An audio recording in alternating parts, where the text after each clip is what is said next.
Hi friends, welcome to the library. Today I'm here with Gareth. He's going to be helping me with my video.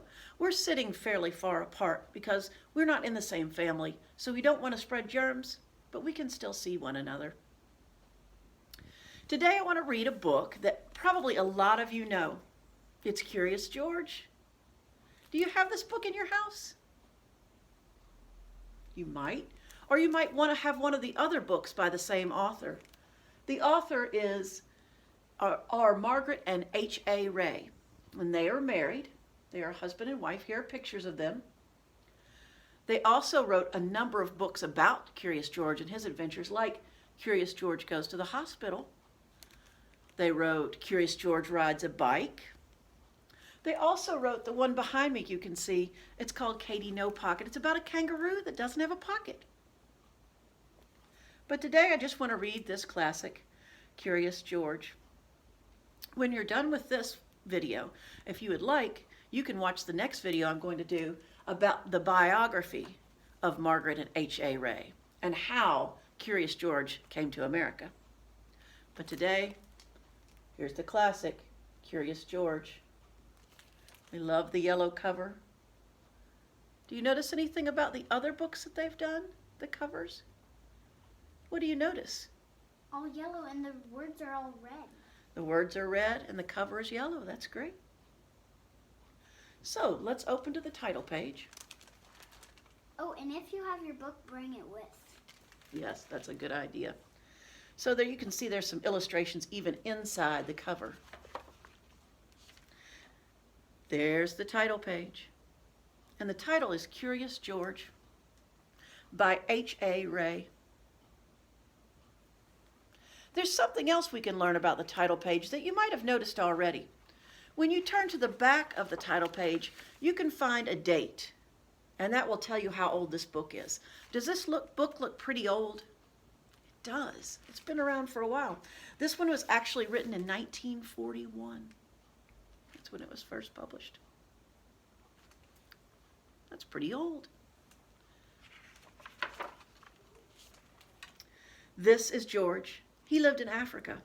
He was a good little monkey and always curious. The title of this book is Curious George, and they say that George the monkey is curious. Do you know what that means? It really has two meanings, but one of them means that he's interested in finding out about things. He's curious. He thinks, what happens if I do this? What's over that hill? Asking a lot of those questions means you're curious. I have a question for you. Is being curious good? Or is being curious bad? A little bit in the middle. I think you're right, Gareth. What do you all think? I think if we read this book, we might find a little bit of both. Let's turn the page. One day, George saw a man. He had on a large yellow straw hat. The man saw George, too. What a nice little monkey, he thought.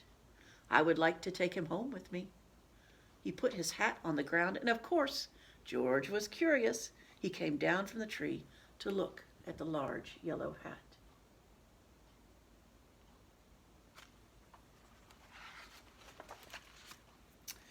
The hat had been on the man's head. George thought it would be nice to have it on his own head. He picked it up and he put it on. That hat is as big as George. The hat covered George's head. He couldn't see. The man picked him up quickly and popped him into a bag. George was caught.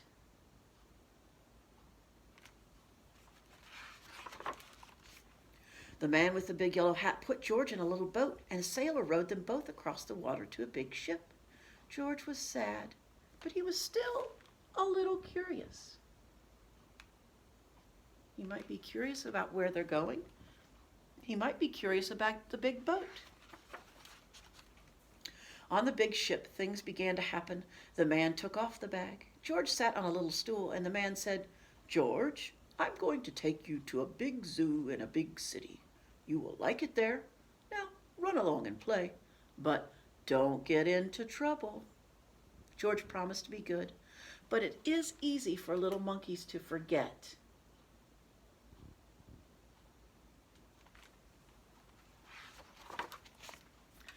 On the deck, he found some seagulls. He wondered how they could fly. He was very curious. Finally, he had to try.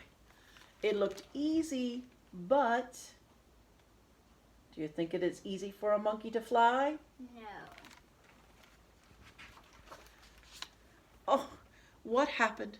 First this, and then this.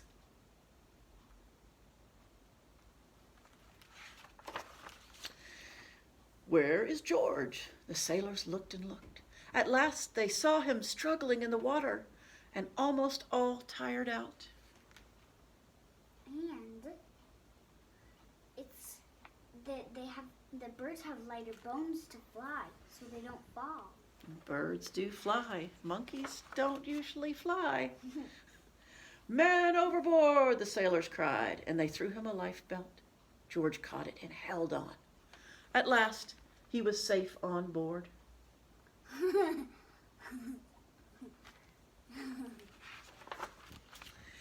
After that, George was more careful to be a good monkey until at last the long trip was over.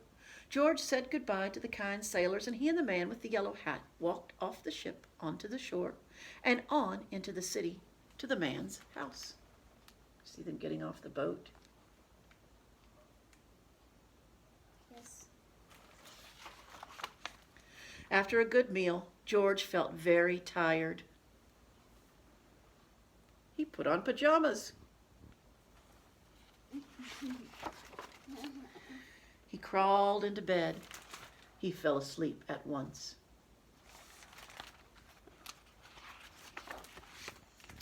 The next morning, the man telephoned the zoo. George watched him.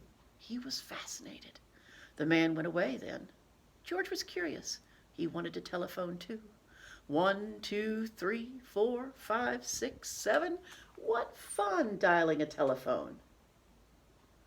I know what happens. Do you think you know?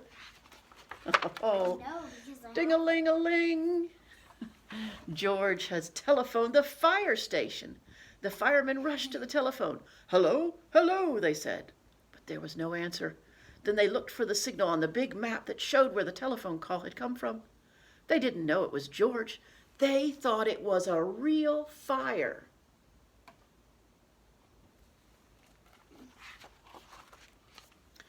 "Hurry, hurry, hurry!" The firemen jumped onto the fire engines and onto the hook and ladders. "Ding dong, ding dong, everyone out of the way! Hurry, hurry, hurry!" Look at them speeding to the fire.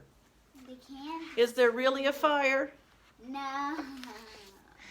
The firemen rushed into the house. They opened the door. No fire, only a naughty little monkey. "Oh, catch him, they cried. George tried to run away. He almost did, but he got caught in the telephone wire. And then a thin fireman caught one arm and a fat fireman caught the other. "You fooled the fire department," they said. "We will have to shut you up where you can't do any more harm." They took him away and they locked him up. Does George look happy? No. He's trying to find a way to get out. He looks sad. Do you see his face there? I know. You should look for the key. Good idea. George wanted to get out. He climbed up to the window to try the bars. Just then the watchman came in. He got on the wooden bed to catch George, but he was too big and heavy. The bed tipped up, the watchman fell over, and quick as lightning, George ran out the open door.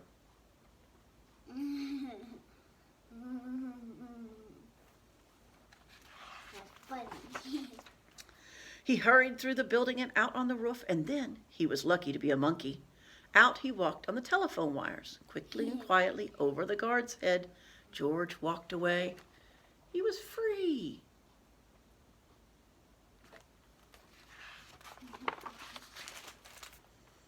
Down in the street, outside the prison wall, stood a balloon man. A little girl bought a balloon for her brother. George watched. He was curious again. He felt he must have a bright red balloon. He reached over and tried to help himself, but do you see him? Mm-hmm. Instead of one balloon, the whole bunch broke loose. In an instant, the wind whisked them all away, and with them went George, holding tight with both his hands. He's flying. He was trying to fly. That's a lot of balloons for a little monkey. He was trying to fly. Now he is. Up, up he sailed, higher and higher. The houses looked like toy houses and the people like dolls. George was frightened. He held on very tight. I think I would be frightened too. And him like a real monkey trying to reach them to play. At first the wind blew in great gusts, then it quieted. Finally it stopped blowing altogether. George was very tired. Down, down he went, bump, onto the top of a traffic light. Everyone was surprised. The traffic got all mixed up. George didn't know what to do. And then he heard someone call, "George!" He looked down and saw his friend, the man with the big yellow hat. Can you find the man with the big yellow hat? Yeah, he's in the car. That's where I normally see him. George was very happy. The man was happy too. George did slow down the post, and the man with the big yellow hat put him under his arm. Then he paid the balloon man for all the balloons, and then George and the man climbed into the car, and at last they went away.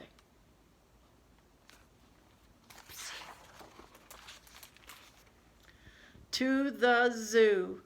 What a nice place for George to live. And only one of each of those animals got a balloon. Yeah. So this is a list of a lot of the books that Mr. and Miss Rey wrote and illustrated. Did you like the pictures in that story? No. There was a lot of expression and a lot of color. No. So now that we've read that book, what were some of the things George was curious about? I'm curious what's in that hospital in that other book. Oh, Gareth is curious himself about this book. He may want to read that one next. George was curious about the boat. He was curious about the telephone. And the flying. And the balloons, right. And he wanted to fly. So he was curious how they flew. Was his curiosity good or bad? Well, sometimes it was good because he got to learn a lot of things. But sometimes it got him in a little bit of trouble. Mm-hmm. Maybe we can think about when we're curious about something. Maybe we think just a bit. Is this a good thing to act on? Or should we ask someone else? Ask. Either way, it's a fun story. I hope you had a good time with this. If you are curious about the authors and illustrators of these books, Margaret and H.A. Rey, you can look at my next video. It's titled Biography Rey. There will be a YouTube link if you're watching this on YouTube.